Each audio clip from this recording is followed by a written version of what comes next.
You're dialed into Big Mornings on the Big AM 1380. Here's Ted Ehlen.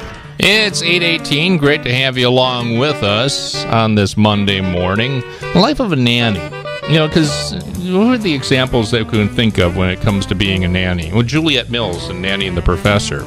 Mary Poppins would be another one. And, of course, Fran Drescher in the Nanny. But what's a nanny's life really like?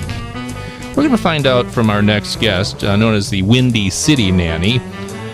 She's a former nanny, so always had a special place in her heart for children. In fact, she's even shared their experiences in a book called Nanny Me. It's her first book for children and their parents, basically telling about what it's like to be a nanny to both mom and the kids. And she joins us right now on the Big AM 1380 on Big Mornings. Great to have on the program with us right now, Florence Ann Romano. Florence, thanks for joining us. We appreciate it.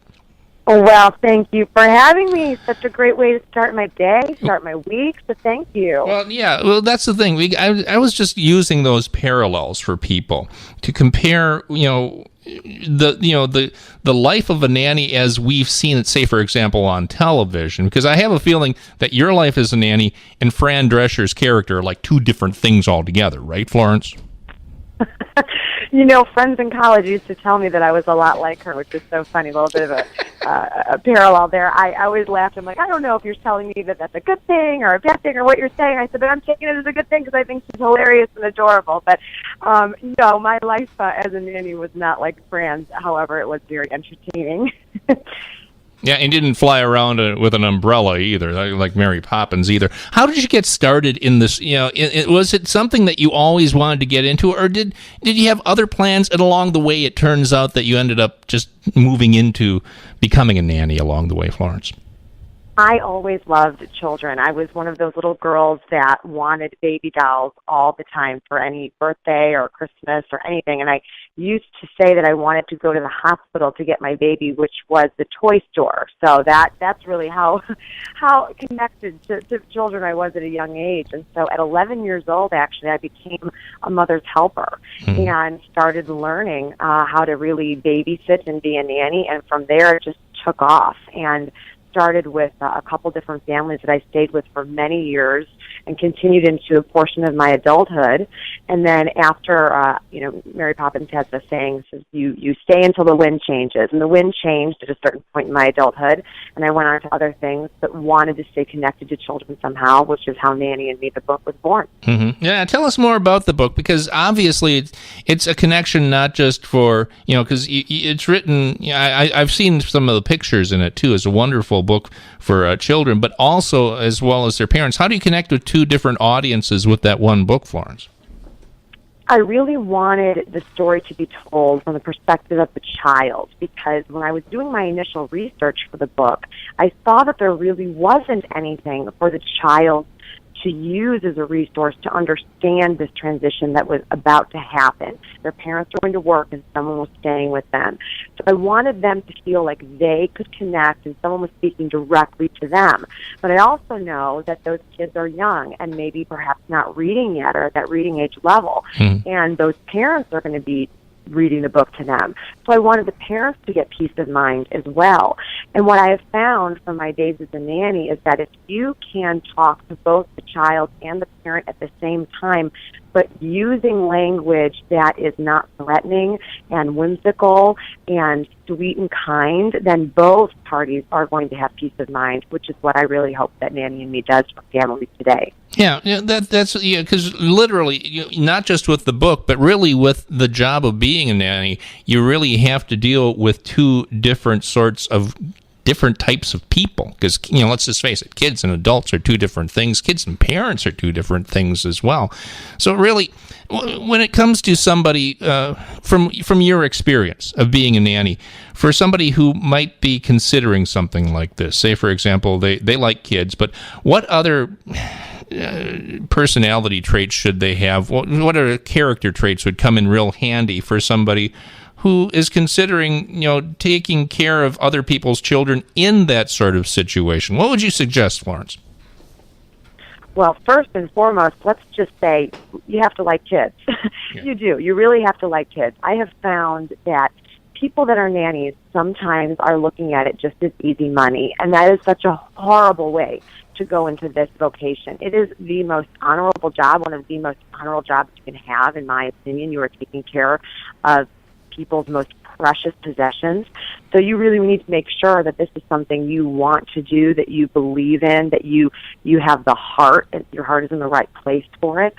The other thing is you want to make sure that being a nanny is partly being a role model. And I think this is something that's lost on nannies today, perhaps, or they're just not focusing on it. But in my opinion, you really want to be someone that these kids can look up to. You want to be an extension of the parents' eyes, ears, and hearts. And it doesn't mean that you, the nanny, are trying to get them to be like you, are pushing your values on them necessarily, or your religion, or anything like that. Again, you're an extension of those parents, you're an extension of that family.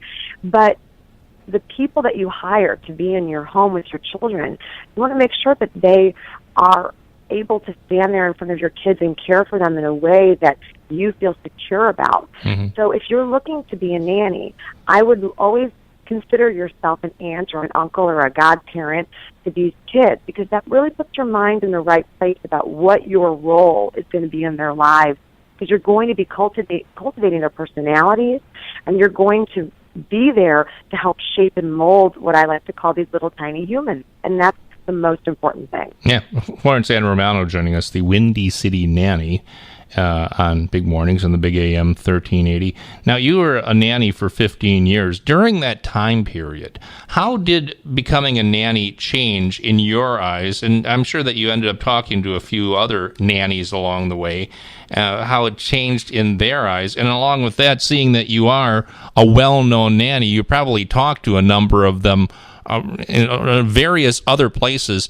How has, say for example, nannying today, how has that changed since you first entered into it and the time that you were a part of this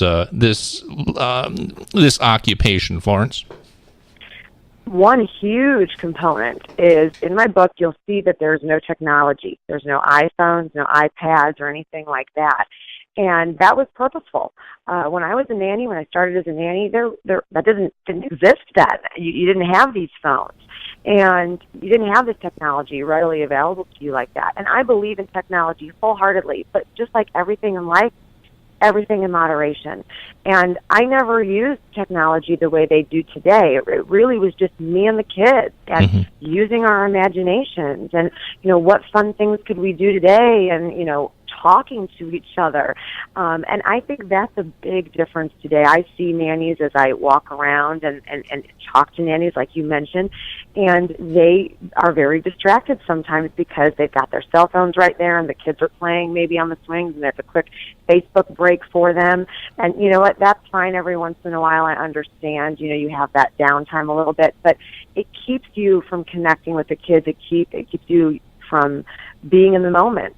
So I think that's a big thing that's changed. I think putting the concentration on the quality time that you have with the kids, and making sure that imaginations are being used. I always like to say that thinking outside of the box, for these people that have invented these amazing things like Facebook or the iPhone or anything like that. The reason why these things exist in our world today are because these creators were thinking outside of the box, and it's because they were using their imaginations. So we need to continue to do that with children from a young age, start, cultivate that, encourage them to do it, because that's really shaping them. I'd say that's a big difference today. The technology is a big difference. Yeah, I can understand that, because there are so many distractions for adults as well as for children these days, and these are things that take us away from the everyday experience of just communicating with people and growing ourselves as well. And I think with our kids, that's the key right there, because you want them to grow and to blossom, as you're saying, and really giving them the opportunity to have a free, an open field without any of these distractions has to be a key when it comes to being what your job as a nanny, helping these kids to blossom, right? Absolutely. The parents of these children, really when they're doing this interview process with these prospective nannies, I would like to encourage them to think about what sort of relationship they want the nanny to have with their kids. And do you want, for example, do you want them to help educate them?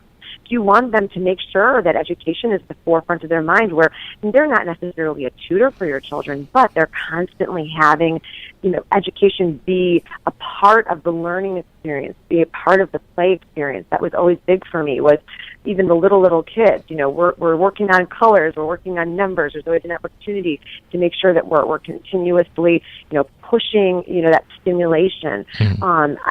That's something that's important for parents to remember. What do they want those nannies to do every day with those kids? So now, why don't we were talking a little bit about the prerequisites for people moving into the world of nannydom, if you will. I know that one thing you had was a performance degree in theater. Stepping into this, which certainly helps an awful lot when it comes to developing imaginations in children. What about education? Is that something that somebody who's thinking about becoming a nanny might want to just dabble in more or less when it comes to studies along the way in order to help out? Would that be helpful? Performance theater education, I think, is helpful in many different capacities for many different jobs. It helps you learn to speak in front of people very easily. It helps you to mold to the situations in front of you, and not to be afraid of trying new things, especially being a nanny, where these kids are looking to you to create these wonderful memories and these magical moments. Yes, my theater background definitely helped make sure imagination and communication and fun were always at the forefront of what I did. And I'd say for any nanny, if you're really looking to kind of work on your skills as kind of someone who's really great at play and really great at that imagination, take a class, for, comedy or something like that. That's always fun, and that's a new way to entertain the kids, and that's a fun thing to bring into the house for the kids, because that's a whole new game for them to play, too. Florence Ann Romano joining us, the Windy City Nanny, on Big Mornings on the Big AM 1380. People want to find out more about your life, about your books, and all this other stuff, they can go to your website, right, Florence? They sure can, FlorenceAnnRomano.com, and I know my name can be a little bit difficult, so if you just type Nanny and me into Google, because we all love Google, that should just populate it. My book will come up, and my website, and it's so easy to find. The book's in Barnes & Noble, Books A Million, Amazon, and I love hearing from my readers on my